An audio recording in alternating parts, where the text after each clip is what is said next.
Yeah. And it's interesting to me because all of the assassins in my lifetime have been alone in their assassinations. Yeah, and that doesn't seem peculiar? It is a little peculiar. Very peculiar. They never spoke to anyone. They never planned anything with anyone. I mean, you know, who killed Martin Luther King, Robert Kennedy, John Lennon, all of them. And here's another interesting point. Yeah. In all of these assassinations, there was never, ever a trial for any one of them. That's interesting. Now, why wouldn't there be a trial? Because in trial, facts come out. Witnesses are deposed. How come and they that get can away lead with that? Well, because they set it up that way.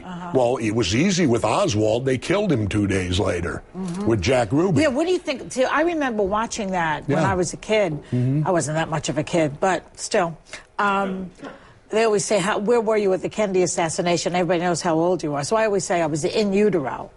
But I can tell you honestly, Joy, I was in 7th grade. Okay. When it happened, I remember thinking, isn't that odd that now Jack Ruby kills Oswald, so that puts the clamps on all that information, and then Jack Ruby got cancer and died in jail. The whole thing was suspicious to me. Absolutely, and it should have been suspicious to you. It's ridiculous. The key, I'll tell you what the key is to the Kennedy thing. You got the 3 bullets. Okay, you got the headshot, the magic bullet, and the miss. Everyone investigates the headshot and the magic bullet. The key is the miss. Because you got to, with the 2 shots were the hits, so you got to assume the first shot was a near miss, and it struck the curb and injured that Mr. Teague. Yeah. Okay, if you go from where it struck the curb straight back to Kennedy's limo in a straight line, it goes to the 2nd floor of the Dow Tex building. If you take it in a straight line up to the Oswald's thing, he missed by 22 feet high and 33 feet wide. So what are you saying? There were 2 of them in the building? No, I'm saying there was snipers in the Dow Tex building, there was Oswald's sniper, and there was the grassy knoll for the headshot. Oh, boy.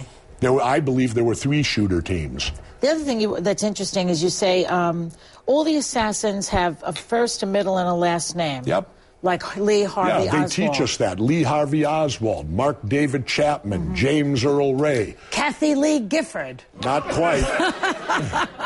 But yet, if I looked at you, Joy... I'm just kidding. Wait, the camera. I'm just kidding, Kathy. Anyway, if you look at the situation of learning the 3 names... Yeah. Okay, the most notorious murderer in U.S. history is Charles Manson. What's his middle name? I don't know. Exactly. But yet he you wasn't know the the middle name. But he wasn't. That's to psychologically put it into your head that this is it. John Wilkes Booth. John Wilkes Booth. See, that one we know.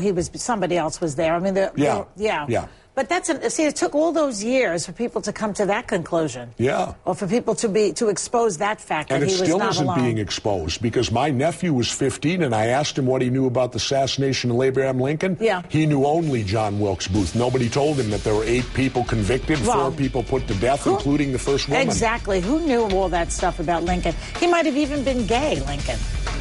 You think so? Thank you so much for joining us. The book is called... How do you know all that, Because Joy? you're not the only one who knows all this stuff. You know, you're a conspiracy theorist. I am a little bit on your page.